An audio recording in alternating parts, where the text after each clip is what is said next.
Assalamualaikum warahmatullahi wabarakatuh. Puji syukur kehadirat Allah Subhanahu wa Ta'ala yang telah memberikan kita kesempatan dan kesehatan sehingga kita dapat berkumpul di tempat ini dalam rangka seminar proposal. Yang saya hormati Bapak Edi Winata SMM selaku penguji 1, yang saya hormati Bapak Husni Mubarok CHCHT selaku penguji 2, dan yang saya hormati Ibu Dian Purnamasari SPDMM selaku dosen pembimbing.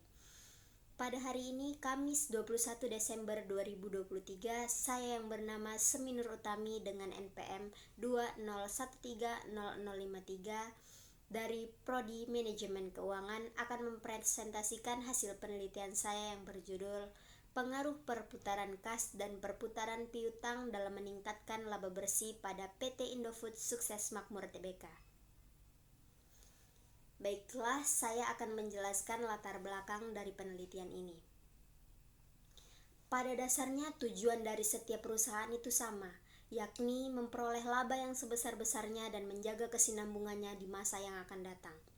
Seiring berkembangnya zaman, terutama di era globalisasi saat ini, dunia bisnis itu berkembang sangat dinamis, sehingga persaingan semakin ketat, apalagi di perusahaan yang bergerak di bidang yang sama. Jadi, perputaran kas dan perputaran piutang ini dapat melihat seberapa efektifkah perusahaan mengelola arus kasnya, mengelola piutangnya, dan bagaimana mereka mempengaruhi laba yang ada di perusahaan tersebut. Dalam penelitian kali ini, saya memilih PT Indofood Sukses Makmur Tbk sebagai objek penelitiannya. Perusahaan ini bergerak di bidang makanan dan minuman yang memiliki 90 lebih pabrik yang ada di Indonesia dan berdiri sejak 14 Agustus 1990. Perusahaan ini juga sudah go public dan sahamnya diperjualbelikan di Bursa Efek Indonesia dengan kode saham INDF. Perputaran piutang ini dapat melihat seberapa cepatkah perusahaan menghasilkan uang dari penjualan kreditnya. Jadi dapat disimpulkan semakin cepat dan semakin tinggi perputaran piutang yang ada di suatu perusahaan, maka perusahaan tersebut mampu mengelola piutangnya dengan baik dan menghindari resiko macet kredit. Sementara perputaran kas pula dapat mengukur seberapa seringkah uang tunai itu keluar dan masuk di suatu perusahaan dalam periode waktu tertentu. Jadi dapat disimpulkan semakin cepat dan semakin tinggi perputaran kas yang ada di suatu perusahaan dapat melihat apakah perusahaan tersebut mampu menghasilkan uang tunai untuk memenuhi kebutuhan operasionalnya. Baiklah, saya akan menjelaskan rumusan masalah dalam penelitian ini.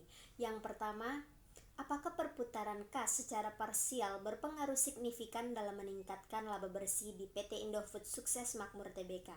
Yang kedua, apakah perputaran piutang secara parsial berpengaruh signifikan dalam meningkatkan laba bersih di PT Indofood Sukses Makmur Tbk?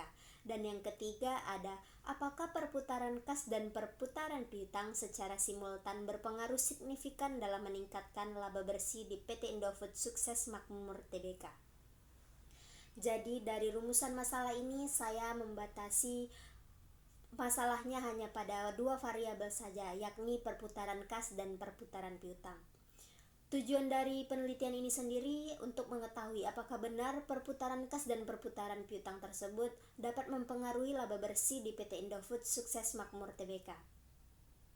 Selanjutnya, ada landasan teori. Saya menggunakan beberapa ahli.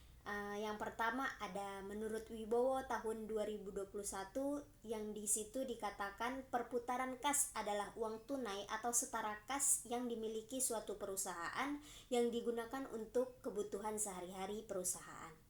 Yang kedua ada menurut Rianto tahun 2019 yang dimana perputaran piutang adalah rasio untuk mengukur seberapa cepatkah perusahaan mengumpulkan uang tunai dari penjualan kreditnya.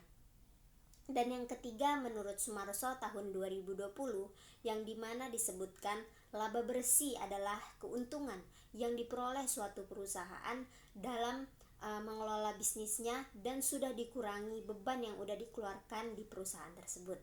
Oke, selanjutnya saya akan menjelaskan metode penelitian dalam proposal ini. Yang pertama ada jenis dan sumber data, di mana jenisnya saya memilih jenis data sekunder yang dimana datanya saya mendapatkan dari website resmi Bursa Efek Indonesia, yaitu www.idx.co.id. Kemudian untuk metode pengumpulan datanya saya menggunakan dua. Yang pertama ada metode dokumentasi dan studi kepustakaan, di mana metode dokumentasi ini saya mencari datanya di website-website resmi atau jurnal. Kemudian studi kepustakaan ini saya melihat buku-buku atau artikel-artikel yang sudah diupload di media sosial. Kemudian untuk populasi dan sampel, di mana populasi ini saya menggunakan seluruh laporan keuangan dari 2019 sampai 2022 pada PT Indofood Sukses Makmur Tbk. Kemudian sampelnya saya hanya menggunakan laporan keuangan triwulannya saja. Untuk metode analisis data saya menggunakan metode regresi linear berganda, yang dimana artinya untuk meramalkan pengaruh antara variabel terikat dan terhadap variabel bebas, di mana variabel terikatnya ini adalah laba bersih dan variabel bebasnya ada perputaran kas dan perputaran piutang. Kemudian data yang saya terima diolah melalui SPSS dan dijelaskan secara deskriptif. Oke, selanjutnya ada kerangka berpikir dan hipotesis, di mana apabila T hitung lebih besar daripada T tabel, maka HA diterima dan H1 ditolak, yang artinya tidak ada pengaruh antara perputaran kas dan perputaran piutang terhadap meningkatkan laba bersih. Yang kedua, apabila T hitung lebih kecil daripada T tabel, maka HA ditolak dan H1 diterima, yang artinya ada pengaruh antara perputaran piutang dan perputaran kas terhadap meningkatkan laba bersih di PT Indofood Sukses Makmur Tbk. Jadi dari kerangka berpikir tersebut saya menetapkan hipotesis dalam penelitian ini adalah ada pengaruh antara perputaran piutang dan perputaran kas dalam meningkatkan laba bersih pada PT Indofood Sukses Makmur Tbk. Baiklah, sekian yang dapat saya sampaikan. Terima kasih atas perhatiannya. Mohon maaf atas segala kekurangannya. Wabillahi taufiq wal hidayah. Assalamualaikum warahmatullahi wabarakatuh.